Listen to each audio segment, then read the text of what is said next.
Hello everyone. Not to be accused of being biased and never sharing anything from the Russian sources, I'll share this with you. So this is from Moscow Times. So this is a Russian source. And they are saying something that I mentioned, I want to say a year and a half, 2 years ago.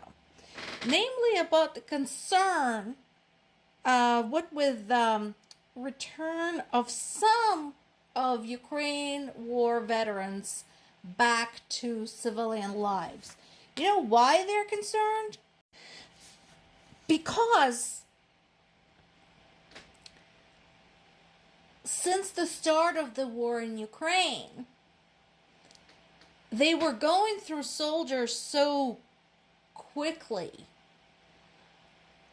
that they were forced to use convicts, and not just like here and there. They have let out 120,000 to 180,000 convicts, including serial killers, thieves, rapists. They sent them all against the people of Ukraine. Now, out of courtesy as a neighbor, people of Ukraine did Russia a big service of executing some of these people for them, so they don't have to worry about them anymore, by virtue of killing them on the battlefield. Unfortunately, it doesn't include all of them. And so now, these people who spent months indiscriminately killing, raping, pillaging, are coming home. And the question has been, ever since this practice of engaging convicts began, what do you think they're going to do? Do you think they're going to just settle into their civilian life behind a white picket fence and become upstanding members of society? Think again. Meanwhile, Ukrainian military continues some progress in the Donetsk region. And again, this is impressive because, first of all, that is where the fighting is the heaviest. Second, because Russians have been holed up there for a lot longer than in any other area. They've been there since 2014. So this has yet to be verified with other sources, satellite imagery, etc.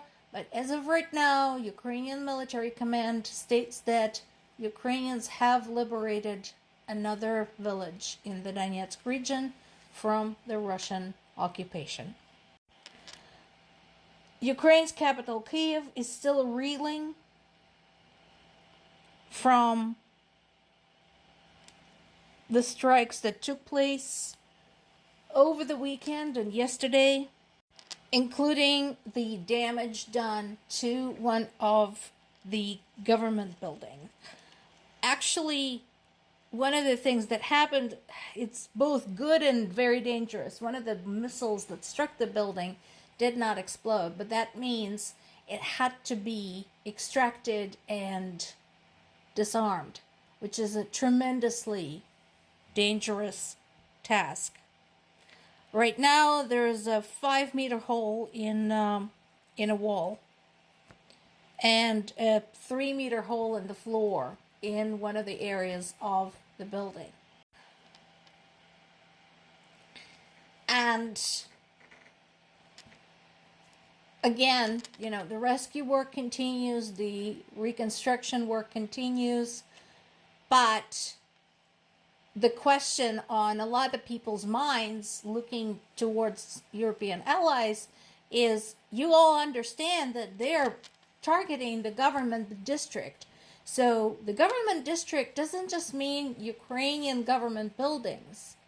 We are talking foreign offices. We are talking the embassies.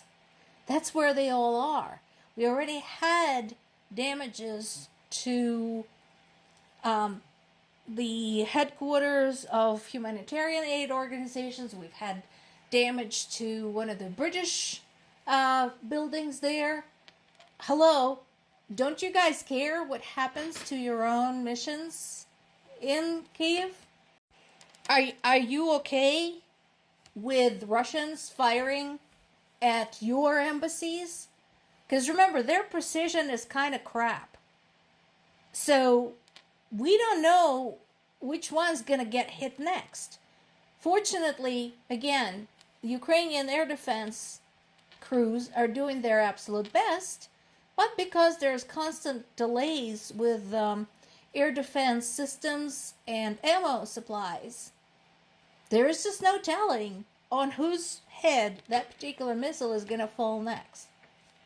And of course, then there is this. Like, it wasn't bad enough already. It wasn't bad enough that people were killed in the previous attack, including a woman and her young child. We had 24 people killed who were standing in line at the post office to pick up their pension checks. Explain to me again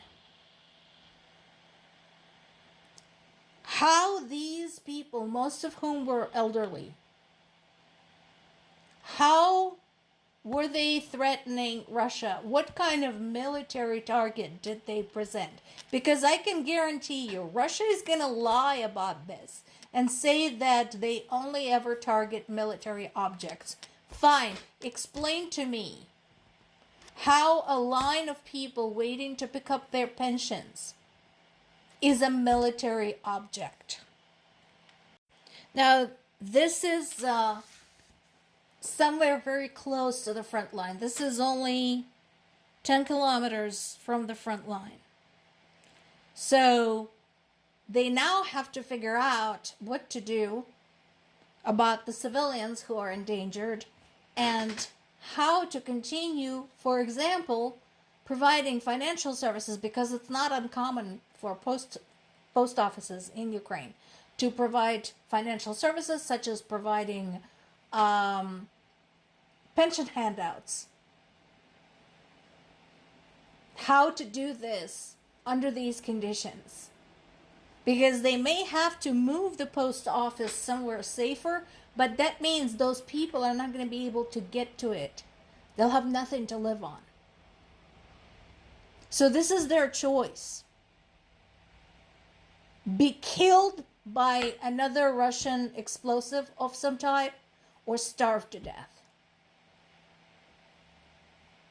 Explain to me again why these people are being targeted. More to come.